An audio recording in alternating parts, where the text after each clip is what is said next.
ညီလေးနဲ့ညီမလေးကဖပုံမှုရာလူကအလုပ်လာလျှောက်တယ်နော်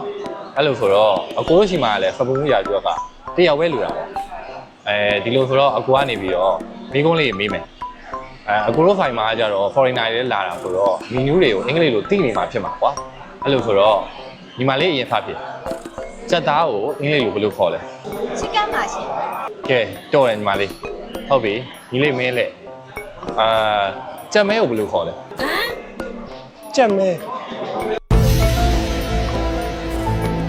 chicken ဘလက်လားကို နင်းကြီးတော့ chicken blood ပါညီမလေးကိုမေးမယ်နော်ဝတ်သားကိုအင်္ဂလိပ်လိုဘယ်လိုခေါ်လဲ ပေါက်ပါရှင် ရမ်းတော်တယ်ညီမလေးကဲမင်းကိုမေးမယ်ဝက်ခောက်ကိုအင်္ဂလိပ်လိုဘယ်လိုခေါ်လဲ မသိဘူးကို မင်းတော်တော်တုံးတာပဲဒါတော့ညီမလေးပန်းသီးကိုအင်္ဂလိပ်လိုဘယ်လိုခေါ်လဲ အသေးပါရှင် တော်တယ်ညီမလေးရမ်းကောင်းတယ်ညီမလေးကဲမင်းကိုမေးမယ်ဘညင်းသီးကိုအင်္ဂလိပ်လိုဘယ်လိုခေါ်လဲ နင်းကြတော့မသိဘူး မင်းကတော်တော် knowledge မရှိရ အကိုမေးတဲ့မေးခွန်းတွေကခက်နေတယ်လို့ပဲဒီညီမလေးလိုပဲကျွန်တော်လွယ်တာလေးမေးလို့ကို သူ့လိုပဲမေးရမယ်ဟုတ်ပြီမင်းကိုအရင်ဖတ်မိမယ်နော်ဝါတီရဲ့ file လိမ့်စာကိုပြောပြ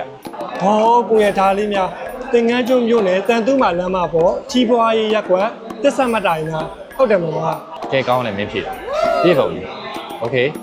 ညီမလေးကိုမေးမယ်နော်ဝါတီကအင်္ဂလိပ်လိုပေါင်းလာလားမြန်မာလိုပေါင်းလာလား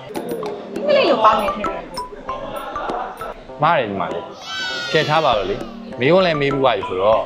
ညီလေးနဲ့ညီမလေးတွေကတယောက်ကိုရွေးမယ်နော်ညီမလေးကိုအလုပ်ခန့်လိုက်တယ်နော်